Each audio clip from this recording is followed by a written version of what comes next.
Here we will just apply the rule for the derivative of inverse trigonometric functions.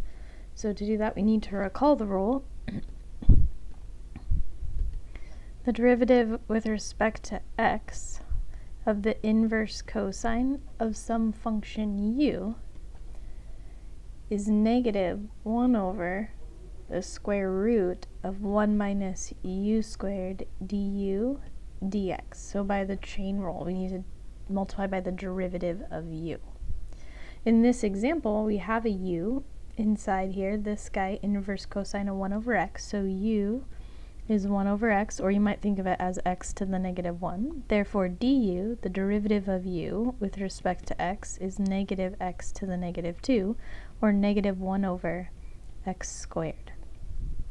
So let's invoke the rule now and make the first derivative of inverse cosine as negative 1 over the square root of 1 minus the argument squared, that's 1 over x squared, times the derivative of the argument times negative 1 over x squared du.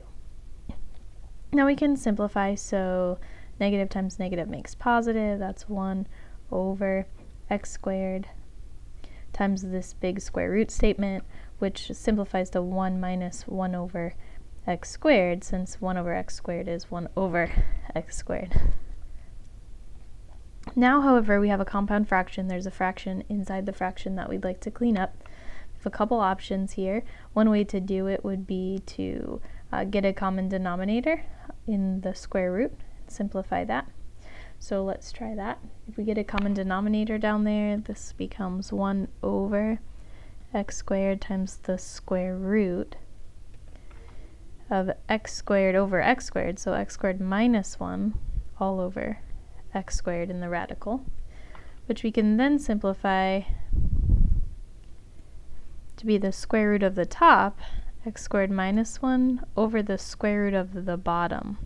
That's because radicals are exponents, and that's the same properties of exponents, like you can share the exponent across division. Top gets 1, bottom gets 1. Square root of x squared is just x, so this is 1 over x times the square root of x squared minus 1.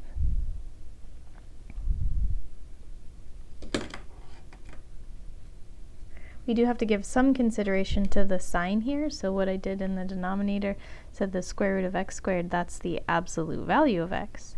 So that thing will always be positive, and x squared will also always be positive. So we just want to maintain that sign situation here and make it the absolute value of x before we move on. So that is the first derivative of inverse cosine of 1 over x.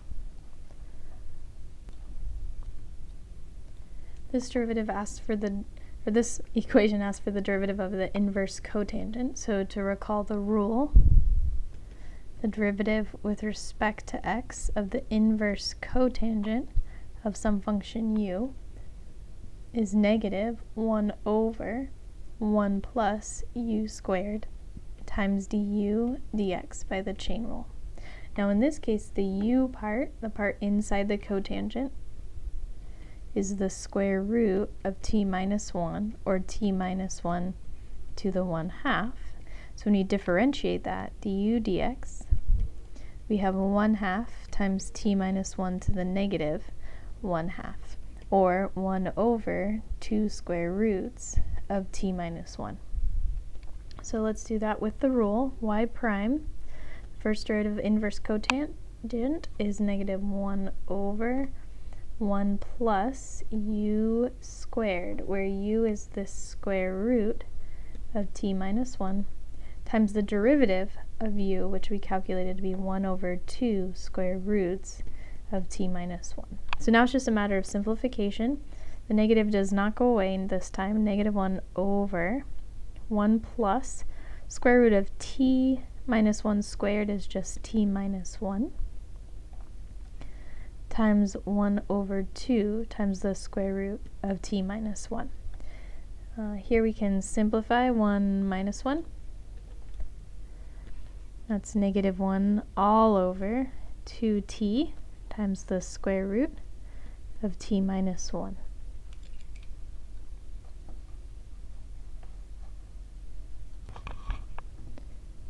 In this final example, we asked for the inverse tangent derivative, so the derivative with respect to x of the inverse tangent of some function u is 1 over 1 plus u squared times the derivative of u with respect to x.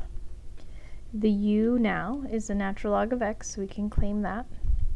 And the derivative of u with respect to x is 1 over x. So to invoke the rule, the first derivative of y is 1 over 1 plus u, which is natural log of x squared, times the derivative of u, 1 over x.